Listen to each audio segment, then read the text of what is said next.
welcome back sa aking YouTube channel!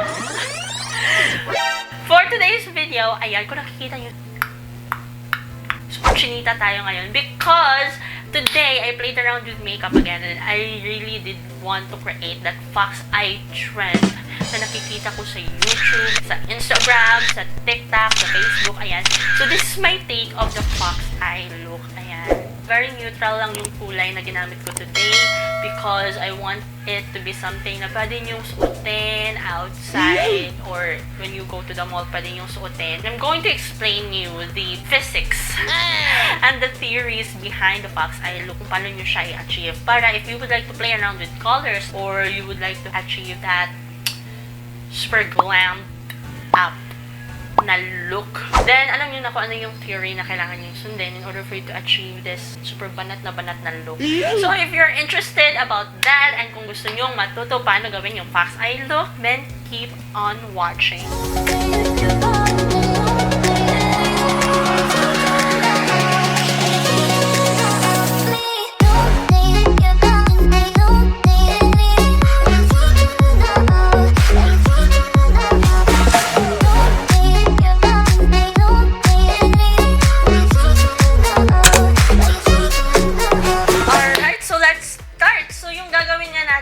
Is yung Foxy eye makeup look. So, very subtle na fox eye makeup look lang yung gagawin natin. I'm gonna create more fox eye makeup look maybe in the future na mas glammed up. Kung snatch yung mata ninyo. Like, super ganyan.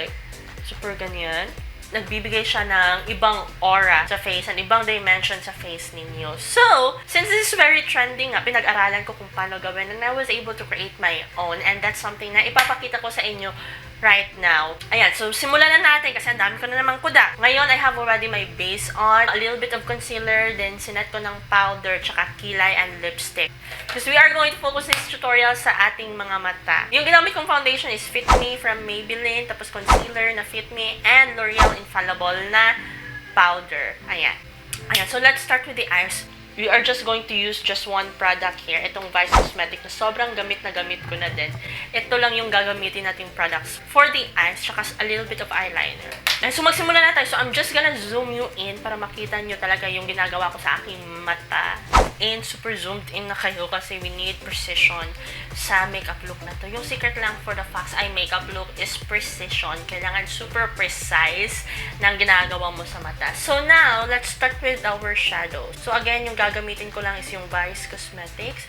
And I will just add it dito sa outer corner. First, I'm just like gonna pat the contour to get that intense shadow. Ayan. Then, I'm gonna blend it inwards and outwards din. What you have to remember with this eye look is to make sure that you have envisioned that triangle look na kagaya nito, like something like this. Ayan. So, from inner corners all the way up to your brow bone, then pababa sa inyong outer corner na inyong mata. So, something like that. From here to here to here.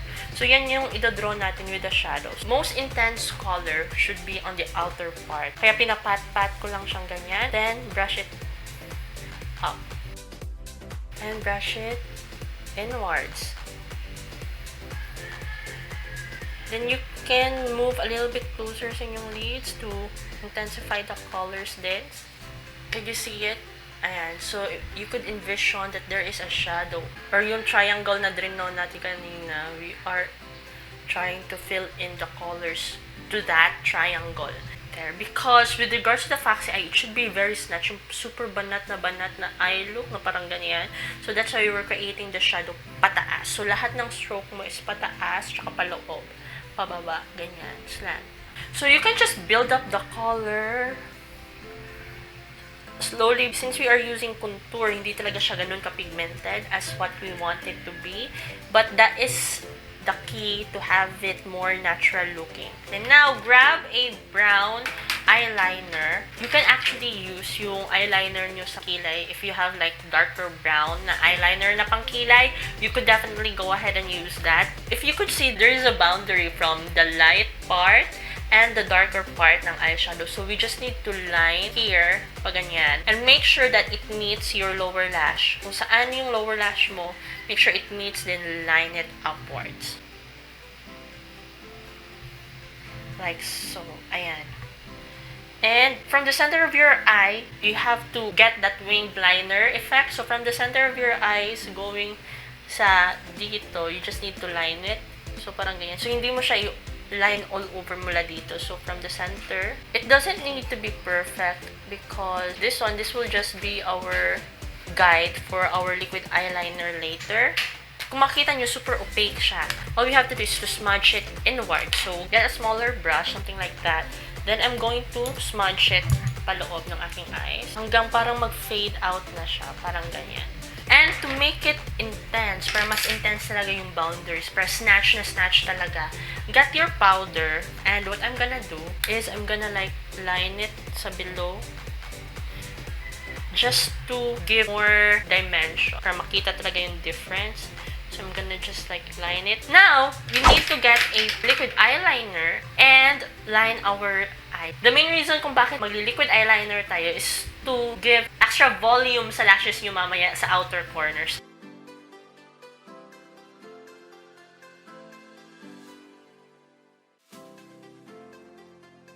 As what you can see, hindi talaga siya super duper winged. Parang binigyan ko lang siya ng extra darkness dyan. And using the brown eyeliner, yung ginamit niyo kanina, draw a line dito sa inyong inner corners, paloob, but not all the way. Konti lang.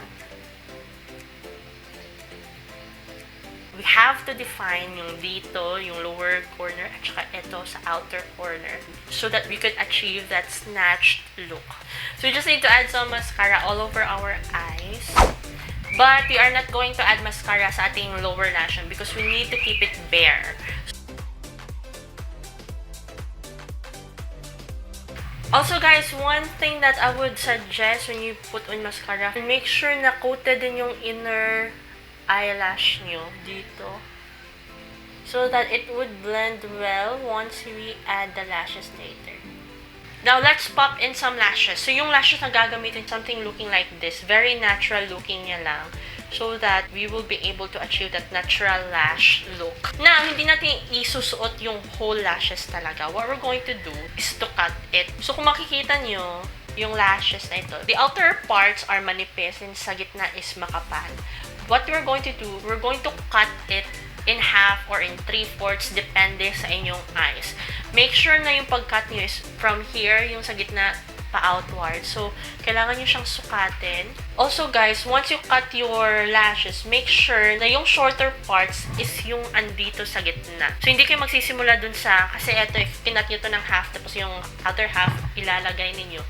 That's not the right thing to do kasi mahaba agad yung sa gitna. So, what we're going to achieve is parang shorter than to longer lashes. Also, one good tip din, once you put in the lashes, put the center lash as close as to your lash line as possible. Pagdating dito sa outer, you just need to put it on top or just in line with the outer part ng inyong eyeliner. So, parang dito, hindi talaga dito sa baba, but here. Because kailangan bumuka yung outer part. I'm gonna show it to you guys. Let me just bind everything in. So, papasadahan ko lang ulit siya ng mascara. Just to bind everything in. Ayan. Now, let's grab a highlighter. And what we're going to do is just to add a little bit of highlight sa inner corner sa ating mata. To pop it out sa baba nung nilagyan nyo ng eyeliner kanina. All the way to the inner corner and pataas. Ganyan. Also, put a highlight din doon sa ilalim ng inyong nilagyan na darker liner dito sa gilid. Now, we're almost done. So, let's proceed with the face contour. Yung contour na gagawin natin, since kailangan natin i-snatch lahat pataas, we need to add contour sa dito, highest peak na yung cheeks, pababa. Parang ganyan. So, it's like a little bit higher than usual that we do contour.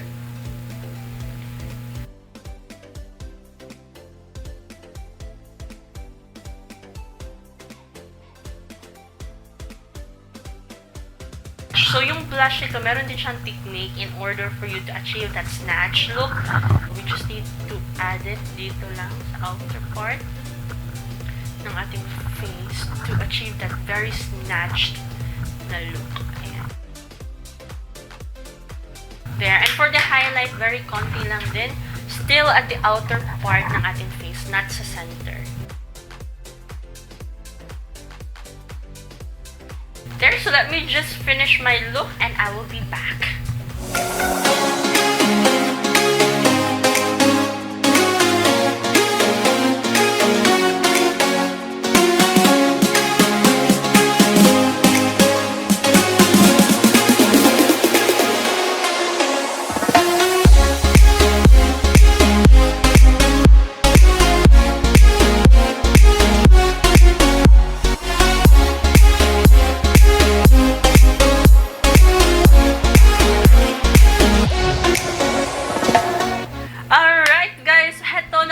Final look na nagawa ko, and this is my take on the Foxy eye trend na very trending ngayon sa social media. So very simple, very neutral lang yung ating ginawa. Basically, yung tinuro ko lang is just the basic and the theory of the Foxy eye look. You can always do this if you would like to glam up, then you could use darker eyeshadows. So I hope you like it because I really do, and very simple lang. You could always try it at home, and very konti lang yung product na kailangan yung gamitin. Guys, I hope you enjoyed this video and meron kayong natutunan. If you do, don't forget to hit on like, subscribe, click on the notification bell para update ka sa aking bawat uploads because I upload 2 to 3 times a week. Thank you so much guys for watching, and see you all in my next video. Bye! Keep safe and manatiling nasa bahay. Huwag lumabas.